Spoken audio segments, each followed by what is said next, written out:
Hello students, मेरा नाम doctor Gajendra पुरोहित है और आप देख रहे हैं हमारा यूट्यूब चैनल CSIR नेट। जून 2023 का एग्ज़ाम हो चुका है।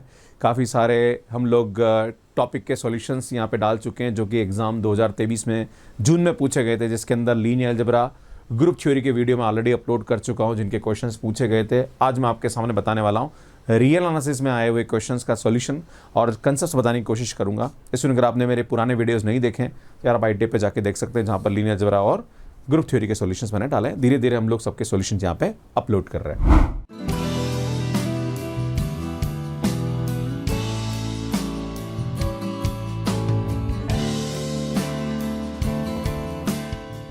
सुन, बात करते हैं यहाँ पे। सबसे पहला क्वेश्चन यहाँ पे पूछा गया था, यूनिफॉर्म कन्वर्जेंस पे था। FN 01 to 01 with a sequence of function then which of the following is true. सबसे पहले हमें ये देखना होता है कि जो भी हमारे पास FNX है वो पॉइंट वाइज कन्वर्जेंट है कि नहीं है। क्योंकि 0 और 1 के बीच में कोई भी वैल्यू आप लोगे तो ये n टाइम्स टू इन्फिनिटी पे 0 पे जाएगा, मतलब ये पॉइंट वाइज कन्वर्जेंट तो है। फिर मैंने आपको बोला था कि इस 0-1 के अंदर एक सीक्वेंस ले लो, है ना। मान लीजिए मैंने एक सीक्वेंस ली यहाँ पे 1 - 1/n। भैया आप देखोगे तो अल्टीमेटली इसकी जो सीक्वेंस आएगी वो 0 और 1 के बीच में आएगी। अगर मैं ये वैल्यू उठा के यहां रखूं और n टाइम्स टू इन्फाइनाइट पे देखो तो ये 0 पे जाना चाहिए। अगर ये 0 पे चला गया तो ये हमारे पास यूनिफॉर्मली कन्वर्जेंट हो जाएगा। पर सुन, जैसे मैं इसकी वैल्यू रखता हूं यहां पे, है ना, 1 - 1/n, तो बेटा ये आएगा 1 - 1/n पावर n और limit n times to infinity पे रखूंगा तो भैया ये आएगा e की power -1 which is not equal to 0। मतलब यार ये यूनिफॉर्मली कन्वर्जेंट नहीं होगा, राइट। तो ये इनकरेक्ट हो जाएगा। इसी टाइप से अगर आप देखें ये वाला C ऑप्शन को देखें तो C ऑप्शन भी ऑलमोस्ट यही हो रहा है। अगर आप देखें यहाँ पे तो सुन 0 और 1 के बीच में कोई भी वैल्यू आप रखेंगे तो n टाइम्स टू इन्फिनिटी पे ये 0 पे जाएगा, मतलब ये पॉइंट वाइज कन्वर्जेंट तो है। अब हमें देखना है कि क्या ये यूनिफॉर्मली कन्वर्जेंट है कि नहीं है। तो हम यहाँ पे एक सीक्वेंस लेते हैं 0 और 1 के बीच में, मैंने यही लिए और ये उठा के मैं यहाँ रखता हूँ तो भैया ये क्या आ जाएगा हमारे पास 1 - 1/n power n upon 1 + 1 - 1/n power n। तो भैया ये आएगा e की पावर -1 - e की power -1 which is not equal to 0। भैया ये भी हमारे पास यूनिफॉर्मली कन्वर्जेंट नहीं होगा, राइट। हमने दो ऑप्शन तो यहाँ पे डिस्कार्ड कर लिया, है ना। एक तो ये वाला कर लिया, एक ये वाला कर लिया। अब देखते हैं B एंड D ऑप्शन के बारे में। अगर मैं आपके सामने बात करूं D ऑप्शन के बारे में तो यार यहाँ पे भी हम वही काम कर सकते हैं। अल्टीमेटली अगर आप देखेंगे 0 और 1 के बीच में कोई भी सीक्वेंस लेंगे तो ये पॉइंट वाइज कन्वर्जेंट तो है ही है। अगेन यहाँ पे भी यही सीक्वेंस ले लो, है ना। पर यहाँ पे ऐसा है कि हर सीक्वेंस के लिए हमारे पास इसकी जो लिमिट है ना, ये ध्यान देने की जरूरत है। फॉर ऑल होता है ना। तो अगर मैं यहाँ पे सीक्वेंस लूँ 1 - 1/n और यहाँ पे इसकी वैल्यू निकालो limit n times to infinity 1 - 1/n power n upon 1 + n into 1 - 1/n power n लें और n टाइम्स टू इन्फिनिट रखेंगे तो भैया यहाँ पे नीचे जो आएगा ये तो हमारे पास e की पावर -1 और पास n हमारे पास इन्फिनिट की वजह से यहाँ पे हमारे पास नीचे इन्फिनिट हो जाएगा और ये e की पावर -1 तो भैया इसकी वैल्यू हमारे पास 0 हो जाएगी। आप कोई भी सीक्वेंस ले लो यहाँ पे ना, कोई भी यहाँ पे 0 और 1 के बीच में सीक्वेंस ले लो भैया, n मल्टीप्लाई होगा तो नीचे 100% इन्फिनिट होगा। मतलब ये हमारे पास 0 पे जा रहा, मतलब ये यूनिफॉर्मली क्या हो जाएगा, कन्वर्जेंट होगा। पर हमें ये बोला जा रहा है कि not uniformly convergent, that's why ये ऑप्शन भी हमारे पास इनकरेक्ट हो जाएगा। मतलब ये भी इनकरेक्ट हो रहा है, ये भी इनकरेक्ट हो रहा है, ये भी इनकरेक्ट हो रहा है। अब बात करते हैं सुन B ऑप्शन के बारे में, है ना। तो क्या बोल रहा है यार, FNX is equal to x power n log n + 1 is uniformly convergent. Again हम यहाँ पे पॉइंट वाइज लिमिट देख लेते हैं भैया। 0 और 1 के बीच में आप कोई भी सीक्वेंस ले लीजिए यहाँ पे, है ना। तो यार हम n टाइम्स टू इन्फिनिट रखेंगे तो 0 पर जाएगा और यहाँ पे हमारे पास यहाँ पे n टाइम्स टू इन्फिनिट रखेंगे तो इन्फिनिट पर 1/इन्फिनिट जो होता है वो अल्टीमेटली 0 हो जाता है। तो यार ये तो हमारे पास 0 पे जा रहा, मतलब पॉइंट वाइज तो कन्वर्जेंट है। अब बात करते हैं कि क्या ये हमारे पास यूनिफॉर्मली कन्वर्जेंट है या नहीं है। तो सुनिए यहाँ पे अगर मैं कोई भी सीक्वेंस ले लूँ, मान लीजिए 0 और 1 के बीच में मैंने सीक्वेंस अभी जो आपके सामने ली थी 1 - 1/n और जैसे ही इसको उठा के यहाँ रखोगे तो यार ये आ जाएगा हमारे पास 1 - 1/n पावर n।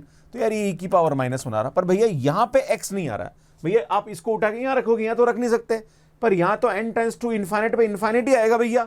तो ऊपर कुछ भी वैल्यू आ जाए नीचे तो इन्फिनिटी आएगा और 1/इन्फिनिट जो होता है वो हमेशा क्या होता है भैया, 0 होता है। मतलब यार ये हमारे पास क्या जाएगा, यूनिफॉर्मली कन्वर्जेंट हो जाएगा। अब तो ये ट्रिक से आप इस क्वेश्चन को कर सकते हैं, है ना। अब आप बोलोगे गुरुजी इसका तो MN टेस्ट होता है, MN टेस्ट से आप कर सकते हैं। बिल्कुल कर सकते हैं भैया, MN टेस्ट मैंने मना नहीं करा है। अगर आपको MN टेस्ट से यूनिफॉर्मली कन्वर्जेंट प्रूव करना है, आई टेप पे जाके वीडियो देख लेना, बहुत अच्छे वीडियो अपलोड कर रखे हैं मैंने। पर ये मैं आपको बताना चाह रहा हूँ कि जो कंसेप्ट है अगर वो अप्लाई करोगे, जो मैं आपको बताने की कोशिश कर रहा हूँ, अगर कोई भी सीक्वेंस ले लो भैया, है ना, इसकी कुछ भी वैल्यू आए पर नीचे तो इन्फाइनाइट आएगा, और नीचे इन्फाइनाइट आ रहा है मतलब इसकी वैल्यू हमारे पास यहाँ पे क्या जाएगी, 0 हो जाएगी, राइट। सो बी ऑप्शन हमारे पास यहाँ पे क्या जाएगा, करेक्ट हो जाएगा। सो नेक्स्ट देखिए, which of the following implies that the given sequence is convergent. हमें ये प्रूव करना है कि जो सीक्वेंस एक्सन ये कन्वर्जेंट है कि नहीं है।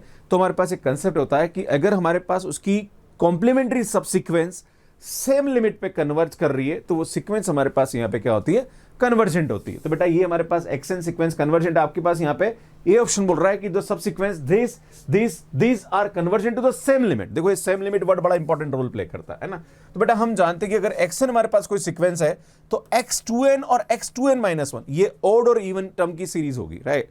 ये ऑड और इवन टर्म की सीक्वेंस होगी, और हम जानते हैं कि ऑड और इवन टर्म की जो सीक्वेंस है वो दोनों सेम लिमिट, और ये हमेशा कॉम्प्लीमेंट्री सब सीक्वेंस होती है, राइट। और ये सेम लिमिट को कन्वर्ज करी, मतलब एक्शन हमारे पास यहां पे क्या होगा, कन्वर्जेंट होगा। मतलब यार ये ऑप्शन हमारे पास यहां पे क्या जाएगा, ट्रू हो जाएगा। अब आपसे बोला जा रहा है कि x2n और x2n-1 आर कन्वर्जेंट। भैया यहां पे सेम लिमिट वर्ड नहीं आया, सो that's why this is not convergent, है ना। क्योंकि -1 पावर n ले लो आप, है ना, ये एक सीक्वेंस ले लिया आपने, राइट। हम जानते हैं कि इसकी जो x2n आती है वो हमेशा 1 टाइप की आती है, राइट। और x2n-1 आती है जो कि -1, ये कन्वर्जेंट तो है, बट भैया ये दोनों कन्वर्जेंट है पर ये कन्वर्जेंट नहीं है, क्लियर है, क्योंकि यहां पे सेम लिमिट वर्ड नहीं है, यहां पे सेम लिमिट है। That's why this A option is correct but B option is not correct. सुन, आपसे बोला जा रहा है कि xkn is convergent for all k is greater than equal to 2, है ना। मतलब ये बोला जा रहा कि अगर हमारे पास मतलब ये ट्रू हो गया था, ये इनकरेक्ट हो गया। कोई भी एक सीक्वेंस ले लीजिए, मान लीजिए मैंने आपके सामने एक सीक्वेंस ली 1/n, क्लियर है, एक सीक्वेंस ली मैंने, है ना। अब इसकी जितनी भी सब सीक्वेंस लूंगा, है ना, मान लीजिए मैंने यहाँ ले लिए 2n, है ना, फिर मैंने ले लिए ये 3n, है ना, फिर मैंने ले लिए 4n, है ना, फिर मैंने ले लिए 5n। अब ये बोल रहा है कि ये सब की सब, ये भी कन्वर्जेंट, ये भी कन्वर्जेंट, ये भी कन्वर्जेंट, ये भी जितने भी kn वाली है ना, ये सब की सब, अगर जितने भी kn वाली है तो उसके अंदर अगर हम देखें इन सबको मिला है तो सबकी सब टर्म आ जाएगी इसकी, है ना। स्टार्ट की एक टर्म या 2 टर्म को छोड़ के बाकी सबकी सब टर्म आ जाएगी, और सबकी सब टर्म कंटेन कर रही है, और सबकी सब यहां पे कन्वर्जेंट आ रही है। इसका मतलब यार ये जो सीक्वेंस होगी ये भी हमारे पास क्या हो जाएगी, कन्वर्जेंट हो जाएगी, क्लियर है। तो यार ये ऑप्शन हमारे पास यहां पे क्या जाएगा, ट्रू हो जाएगा। मेरी बात समझने की कोशिश करिए कि अगर हमारे पास कोई भी एक्सन सीक्वेंस है तो इसकी जो x2n, x3n, x4n, x5n, x6n, x7n, x8n, भैया जितने भी अप टू इन्फिनिटी यहाँ पे सबकी सब हमारे पास यहाँ पे कन्वर्ज करेगी, ऑब्वियसली फिर तो हमारे पास जो सीक्वेंस होगी वो भी क्या होगी, कन्वर्जेंट हो जाएगी। इसमें डी ऑप्शन बोल रहा है कि limit n tends to infinity xn+1 minus xn जो होगा वो हमारे पास कहाँ जाएगा भैया, 0 पे जाएगा, क्लियर है। तो ये जो सीक्वेंस होगी xn, ये क्या होगी, कन्वर्जेंट होगी। हमें ये प्रूव करना है। मान लीजिए मैंने आपके सामने एक सीक्वेंस ली xn जो कि मेरे पास है √n टाइप की, क्लियर है ना, मैंने ये ली। अगर मैं इसको देखता हूं कि इसकी वैल्यू क्या आएगी तो सुनिए आएगा limit n tends to infinity. बेटा xn अगर मैंने √n ली तो बेटा ये आएगा हमारे पास √n+1 माइनस √n आ जाएगा। भैया समझ रहे हो, मैं इसकी वैल्यू निकाल के देखता हूँ। तो बेटा यहाँ पे हम क्या करेंगे, इसको रैशनलाइज कर लेंगे, है ना। जब भी हमारे पास इस टाइप का कोई भी क्वेश्चन आता है तो हम क्या करते हैं, इसको रैशनलाइज करते हैं ना, √n+1 प्लस √n, है ना, एंड √n+1 प्लस √n। बेटा मैं इसको ऊपर नीचे क्या करता हूँ, मल्टीप्लाई कर लेता हूँ। तो हम देखते हैं a - b इंटू a+b, तो इसकी जो वैल्यू आएगी वो हमारे पास क्या आएगी बेटा, ये आएगी limit n tends to infinity. तो यार ये आएगा हमारे पास n+1 माइनस n आ रहा है, डिवाइडेड बाय ये आएगा √n+1 प्लस √n आएगा। बेटा n से n कैंसिल, और n टेंड्स टू इन्फिनिटी पे 0 पे जा रहा, मतलब ये कंडीशन यहाँ पे क्या हो रही भैया, सेटिस्फाई हो रही। पर यार ये जो सीक्वेंस होती है ये कन्वर्जेंट नहीं होती है।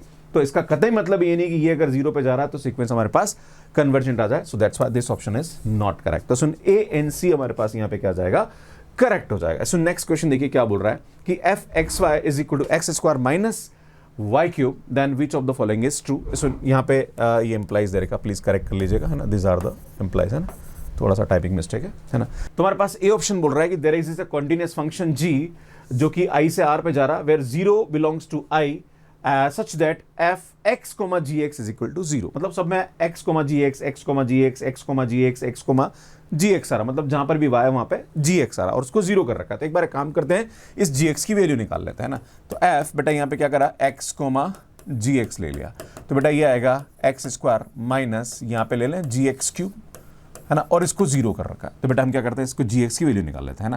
तो बेटा ये आएगा x² इज इक्वल टू, ये आएगा हमारे पास gx³, राइट। तो बेटा जो gx की वैल्यू आएगी, है ना, इसका क्यूब रूट कर लेंगे तो ये आएगा x की पावर 2/3। तो यार ये हमारे पास gx आ रहा, और चूंकि ये जो फंक्शन होता है ये हमेशा क्या होता है भैया, कॉन्टिन्यूस फंक्शन होता है, क्लियर है। तो आपसे बोला जा रहा है कि there exist a continuous function g to i to r where zero belongs to I such that this x comma g x is equal to zero, है ना, मतलब जो एक पर्टिकुलर इंटरवल है जिसके अंदर जीरो कंटेन कर रहा है, वहां से हमने एक मैपिंग ली जो कि आर तक जा रही है, तो ये जो फंक्शन होगा ये हमारे पास कॉन्टिन्यूस होगा। भैया 100% ये फंक्शन हमारे पास क्या होता है, कॉन्टिन्यूस होता है। तो यार ये हमारे पास क्या आ जाएगा, करेक्ट हो जाएगा। ये बोल रहा है कि there exist exactly one continuous function, भैया जीएक्स की वैल्यू हमारे पास एक ही आ रही है ना, तो ये एग्जैक्टली वन होगा, ये भी हमारे पास यहाँ पे क्या आ जाएगा, करेक्ट हो जाएगा। आपसे बोला जा रहा है कि देयर एग्जिस्ट एग्जैक्टली वन, यहाँ पे डिफरेंशिएशन की बात कर रहा है, तो बेटा इसका डेरिवेटिव निकाल लेते हैं ना। तो बेटा इसका जो डेरिवेटिव आएगा वो हमारे पास क्या आएगा, ये आएगा हमारे पास 2/3 और ये -1 करेंगे तो x की पावर -1/3 आएगा, तो मैं इसको ले लूँ x पावर 1/3। तो आप देख रहे हो कि यार ये x इज इक्वल टू 0 पर डिफरेंशिएबल नहीं होगा, क्योंकि जैसे ही x इज इक्वल टू 0 रखोगे तो ये 1/0 इनफाइनाइट हो जाएगा, राइट, है ना। मतलब ये डिफरेंशिएबल कहाँ नहीं होगा, जब 0 नहीं होना चाहिए ना, अगर 0 नहीं होगा तो डिफरेंशिएबल होगा, 0 पे डिफरेंशिएबल नहीं होगा। ऑप्शन पढ़ते हैं, there exist exactly one differentiable function जो कि I to R जा रहा है, वेयर 0 बिलोंग्स टू I, मतलब एक इंटरवल है जिसके अंदर 0 कंटेन कर रहा है, उसके अंदर ये फंक्शन डिफरेंशिएबल, भैया 0 कंटेन करेगा तो डिफरेंशिएबल ही नहीं होगा, so that's why this is not correct. ये बोल रहा है there exist exactly two differentiable function जो कि I to R जा रहा है, अगेन 0 यहाँ पे कंटेन कर रहा है, भैया तभी हमारे पास नहीं होगा, भैया एक भी नहीं हो रहा तो दो कहां से हो जाएगा, तो सुन यहाँ पे हमारे पास A एंड B ऑप्शन क्या हो जाएगा भैया, करेक्ट हो जाएगा। सो नेक्स्ट क्वेश्चन करते हैं, बड़ा अच्छा क्वेश्चन, ऐसे क्वेश्चन बहुत एग्जाम में पूछे जाते हैं, यूनिफॉर्मली कॉन्टिन्यूअस के बारे में, 0 to 1 इंटरवल दे रखा है, थोड़ा क्वेश्चन जो है वो कंसेप्चुअल है, बस आपको समझने की जरूरत है। इसमें जब भी हमारे पास कोई भी फंक्शन यूनिफॉर्मली कॉन्टिन्यूअस की बात होती है तो ओपन इंटरवल की बात करी जा रही है, तो उसके एंड पॉइंट पे फंक्शन की लिमिट क्या करनी चाहिए, एग्जिस्ट करनी चाहिए ना। तो यार यहाँ पे अगर 0 की बात करें तो यार ये एग्जिस्ट नहीं करता है ना, ये एग्जिस्ट नहीं करता है, ये एग्जिस्ट नहीं करता है ना, तो यार ये तीनों हमारे पास यहाँ पे यूनिफॉर्मली कॉन्टिन्यूअस नहीं होंगे, भैया ये कर जाता है क्योंकि e की पावर माइनस जो इन्फिनिटी होता है उसकी वैल्यू 0 होती है ना, और 1 पे भी हो जाएगा, तो दोनों एंड पॉइंट पे इसकी लिमिट क्या कर रही है, एग्जिस्ट करी, मतलब फंक्शन की वैल्यू आ रही है, मतलब यार ये हमारे पास यूनिफॉर्मली कॉन्टिन्यूअस हो जाएगा। तो सुन ये ऑप्शन हमारे पास यहाँ पे क्या होगा भैया, करेक्ट हो जाएगा। सुन अगर आप हमारी बुक्स को बाय करना चाह रहे हैं तो ये बुक्स अमेजोन पे अवेलेबल है। हाँ, ये CSIR नेट वाली जो बुक है अभी आउट ऑफ स्टॉक है, तो विद इन 5 to 6 डेज आपको ये अवेलेबल हो जाएगी फ्लिपकार्ट और अमेजोन पे, तो वहाँ से आप बाय कर सकते हैं। सुन नेक्स्ट क्वेश्चन देखिए, बड़ा अच्छा क्वेश्चन, अभी मैंने बताया इस टाइप का क्वेश्चन। सुन बच्चों को कंफ्यूजन है कि सर इस क्वेश्चन में गड़बड़ है, इसके दो आंसर करेक्ट आ रहे हैं, कन्वर्जेंट भी आ रहा है और कंडीशनली कन्वर्जेंट भी आ रहा है, पर सुन मैं बताना चाह रहा हूँ इसका जो मोस्ट करेक्ट आंसर होगा वो कंडीशनली कन्वर्जेंट होगा।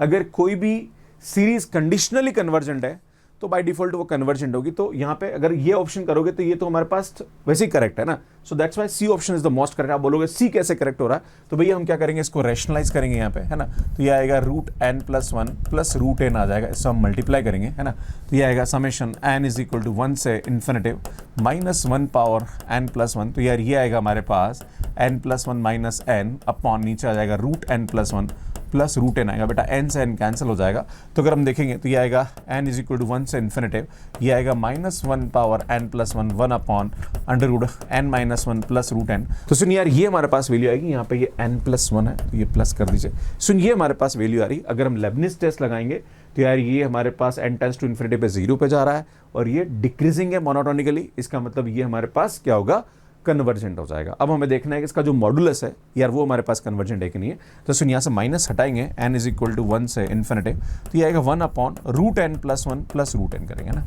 भाई ये तो हो रहा है ना। अब हम क्या करते हैं, जब भी हमारे पास यहाँ पे एब्सोल्यूट कन्वर्जेंट या कंडीशनली कन्वर्जेंट प्रूव करना, तो हम क्या करते हैं, इसका मॉडुलस ले लेते हैं। अब इसको देखते हैं कि यार ये हमारे पास कन्वर्जेंट होता है कि नहीं होता है, तो सुनो हम यहाँ पे क्या करेंगे, इसको लिमिट कंपैरिजन टेस्ट से करेंगे। हम जानते हैं यार ये हमारे पास यहाँ पे क्या है, un है, हम एक vn लेंगे जो कि 1 अपॉन √n टाइप का आ रहा है ना, तो सुन यहाँ करेंगे limit n tends to infinitive, यहाँ पे देखते हैं un अपॉन vn की जो वैल्यू है, तो यार बेटा इसको जब सॉल्व करेंगे तो limit n tends to infinitive है ना, जब इसको इससे डिवाइड करेंगे तो ये √n ऊपर चला जाएगा, नीचे आ जाएगा हमारे पास √n+1 प्लस √n, और इसकी वैल्यू हमारे पास यहाँ पे 1 आती है जो कि एक नॉन जीरो फाइनाइट वैल्यू है। इसका मतलब इन दोनों का जो बिहेवियर होता है वो सेम होता है, या दोनों यहाँ पे कन्वर्जेंट होगी या दोनों डाइवर्जेंट होगी। इसमें हम जानते हैं ये डाइवर्जेंट है, तो यार ये भी हमारे पास डाइवर्जेंट हो जाएगी। इसका मतलब ये जो हमारे पास सीरीज है ऑल्टरनेटिंग, ये हमारे पास कंडीशनली कन्वर्जेंट होगी। So that's why C option हमारे पास करेक्ट है ना। अगर ये क्वेश्चन सी पार्ट में पूछा जाता तो यहाँ पे बी एंड सी करेक्ट होता, पर अगर ये बी पार्ट में पूछा गया तो इसमें यहाँ पे सी ऑप्शन जो होगा वो मोस्ट करेक्ट होगा, है ना,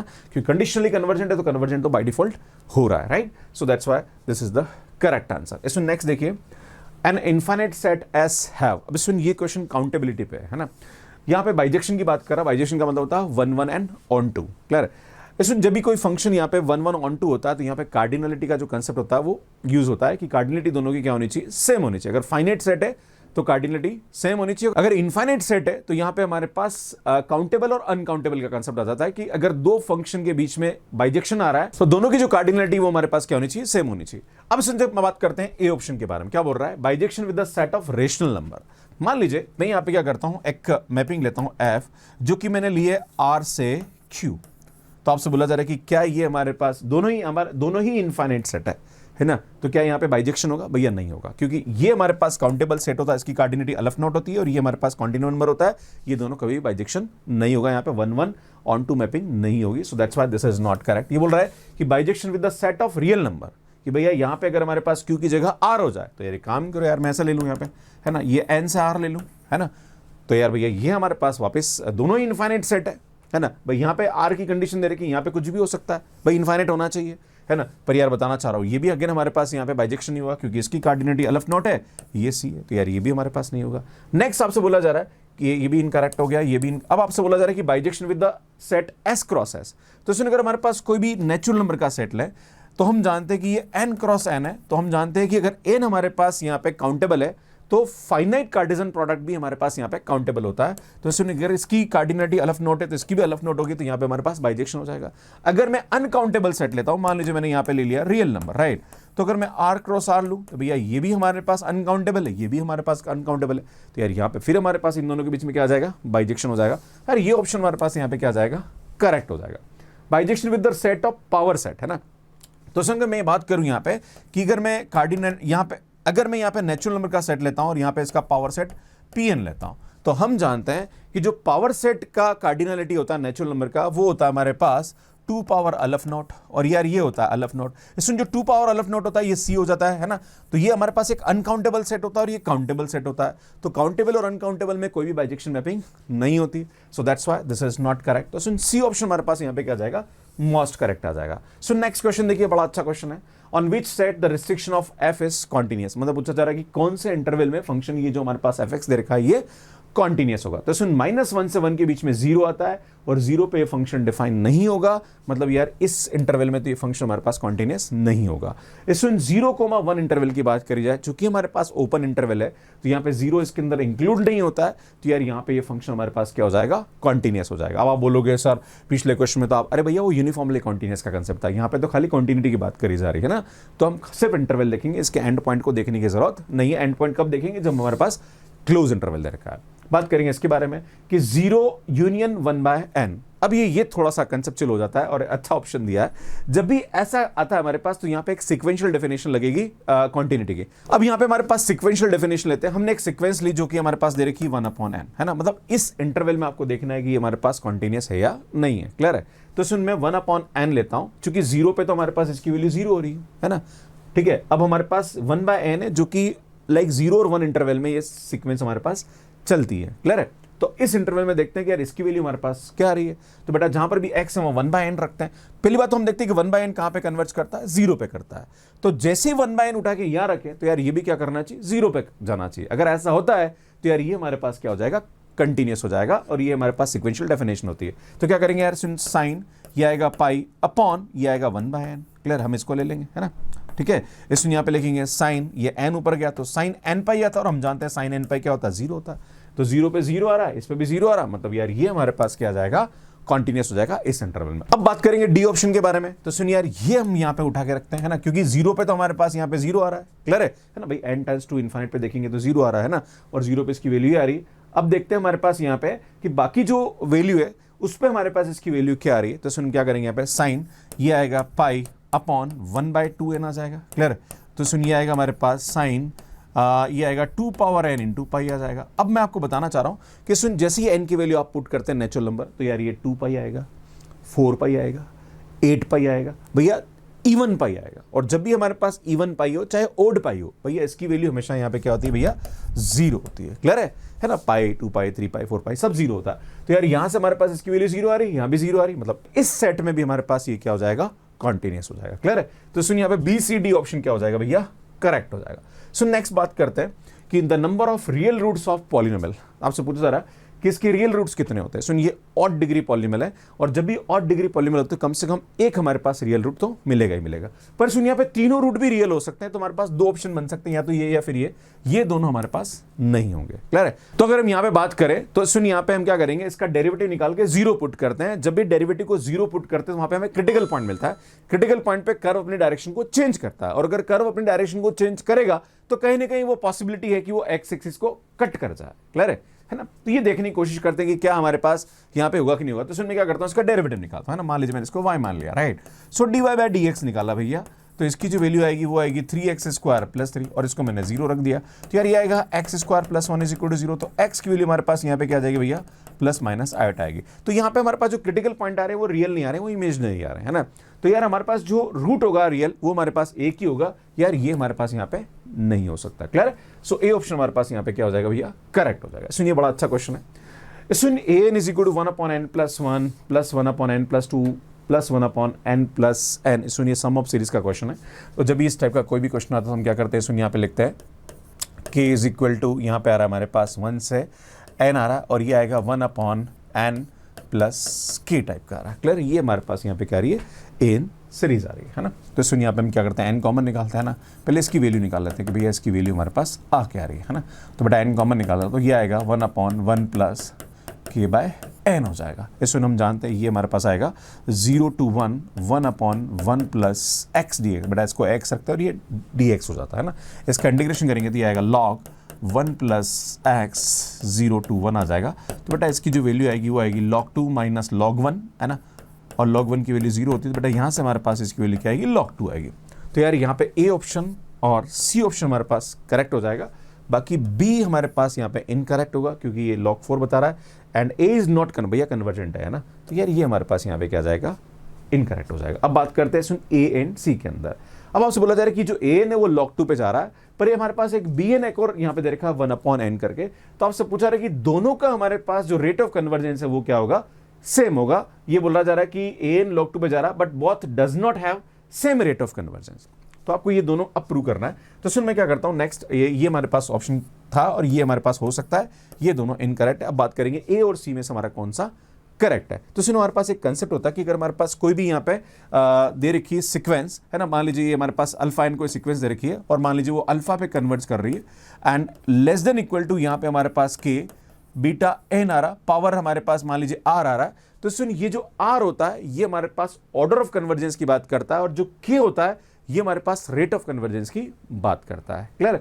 अगर मैं अल्फा एन ये बात करूं यहाँ पे इसके बारे में ना, ठीक है ना। तो सुन, मैं इसकी वैल्यू उठा के यहाँ रखता हूँ और चेक करता हूँ इसके लिए। तो सुन, ये आएगा हमारे पास 1/n + 1 + 1/n + 2, इस तरह से हमारे पास चलता जा रहा है। माइनस ये कहाँ पे जा रहा है भैया, log 2 पे जा रहा है। तो इसको मैं ले लेता हूँ log 2। बेटा इसकी वैल्यू निकालते हैं कितनी आ रही है ना। अब हम जानते हैं कि ये जो होगा ये बराबर होगा, इसको ये -log 2 अगर मैं इसको हटा दूं तो बेटा मैं इसको ऐसा लिख सकता हूँ 1/n + 1 + 1/n + 2, इस तरह से जाएगा 1/n + n। भैया मैं इसको ऐसा लिख सकता हूँ यहाँ पे, है ना। ऑब्वियसली यार इसकी जो वैल्यू होगी ये इससे ज़्यादा होगी, -log 2 हटा दिया मैंने, है ना। अब मैं इसको वापस ऐसे करता हूँ बेटा, जहाँ पे 1/n + 1 है ना, 1/n + 2, इसकी जगह मैं 1/n + 1/n ऐसा मैं लिख देता हूँ यहाँ पे, है ना। तो बेटा हम जानते हैं ये हमने 1, तो ऑब्वियसली इससे बड़ा ही हुआ, क्योंकि डिनोमिनेटर हमने क्या कर दिया, अब छोटा कर दिया। क्लियर है? तो अब 1/n कितनी बार n टाइम आ रहा, तो ये n/n आ जाएगा, है ना। इसको हम क्या लिख सकते हैं भैया, n/n, और हम जानते हैं इसकी वैल्यू 1 होती है, तो ये हमारे पास क्या आ जाएगा भैया, 1 आ जाएगा। तो इसकी जो वैल्यू आ रही है वो हमारे पास 1 और 1 से छोटी आ रही है ना। अब ये bn को हम कांस्टेंट सीक्वेंस ले लें तो यार यहाँ पे हमारे पास जो k की वैल्यू आ रही है वो क्या आ रही है, 1 आ रही है। मतलब यहाँ पे हमारे पास जो रेट ऑफ कन्वर्जेंस होगा वो कितना होगा, 1 होगा, है ना। तो इसका रेट ऑफ कन्वर्जेंस कितना आ रहा, 1 आ रहा। अब हम इसके बारे में बात करते हैं bn, है ना। तो bn अगर हम यहाँ पे ले तो सुन, bn हमारे पास किस पे कन्वर्ज कर रहा है, 0 पे कर रहा है ना। तो मैं यहाँ पे बात करता हूँ, है ना।